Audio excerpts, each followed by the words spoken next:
नमस्कार दोस्तों, welcome back to our channel tax Mitra. आज का टॉपिक बहुत ही इम्पोर्टेंट है। लैंडलॉर्ड को जो रेंट मिलता है उस पर जीएसटी कब लगेगा और कब नहीं। बहुत सारे लोगों के मन में यह कन्फ्यूज़न होता है फ्रेंड्स कि घर के रेंट पर जीएसटी है या नहीं, शॉप के रेंट पर कितना जीएसटी है, रेजिडेंशियल प्रॉपर्टी कंपनी को देने पर क्या रूल है, जीएसटी रजिस्ट्रेशन कब कंपलसरी होता है।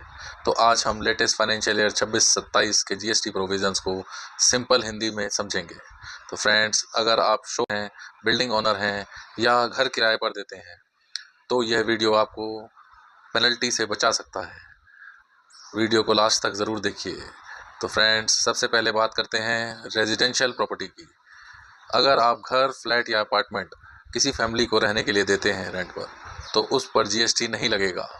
एग्जाम्पल, आपने अपना फ्लैट 25,000 रुपये पर मंथ एक फैमिली को दिया है रहने के लिए, तो जीएसटी इसमें नहीं लगेगा। जीएसटी रजिस्ट्रेशन नॉट रिक्वायर्ड, यानी normal residential rent completely exempt है। रेजिडेंशियल सेकंड बात करेंगे, रेजिडेंशियल प्रॉपर्टी कंपनी को दी हो।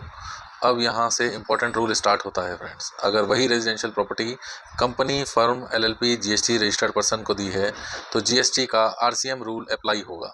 आरसीएम क्या होता है? आरसीएम का मतलब होता है जीएसटी लैंडलॉर्ड नहीं देगा। यानी आपने फ्लैट एक सीए फर्म को गेस्ट हाउस के लिए दिया है तो लैंडलॉर्ड जीएसटी चार्ज नहीं करेगा, फर्म आरसीएम में जीएसटी पे करेगी। ये लेटेस्ट इंपॉर्टेंट प्रोविज़न है।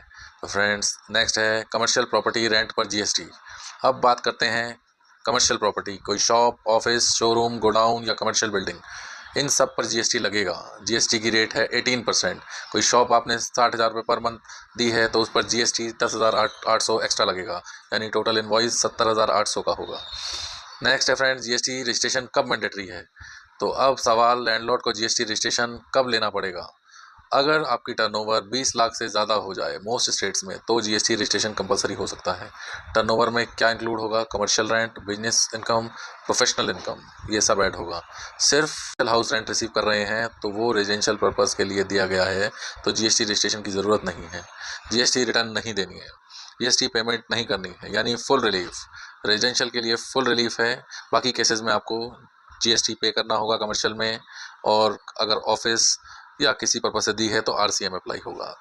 अब क्या है हमारा फ्रेंड्स, इसमें इनपुट आईटीसी समझेंगे कि कुछ लोग बोलते हैं कि लैंडलॉर्ड जो है वो अगर रजिस्ट्रेशन लेगा तो क्या वह आईटीसी क्लेम कर सकता है या नहीं।